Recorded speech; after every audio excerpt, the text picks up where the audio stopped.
महामार्गावर धावते संकट. राष्ट्रीय महामार्गावर अशा प्रकारे असुरक्षित स्थितीत वाहन चालवणे अत्यंत धोकादायक आहे. मागील बाजूस लोंबकळणारे लोखंडी किंवा धातूचे भाग अचानक तुटून मागील वाहनावर आदळू शकतात. दुचाकीस्वार, कार चालक किंवा पादचारी यांच्या जीवाला गंभीर धोका निर्माण होऊ शकतो. अशा वाहनांची नियमित फिटनेस तपासणी व देखभाल न झाल्याची शक्यता दिसते.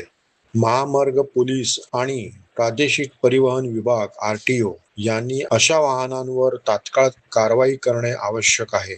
जर हा प्रकार महाराष्ट्रातील राष्ट्रीय महामार्गावर नियमितपणे होत असेल, तर तो केवळ वाहतूक नियमभंग नसून सार्वजनिक सुरक्षेला धोका निर्माण करणारा निष्काळजीपणा मानला जाऊ शकतो. अपघाताला खुले आमंत्रण असल्याने याला काय म्हणावे? वाहन चालकांचा बेफिकिरीपणा की प्रशासनाची झोप?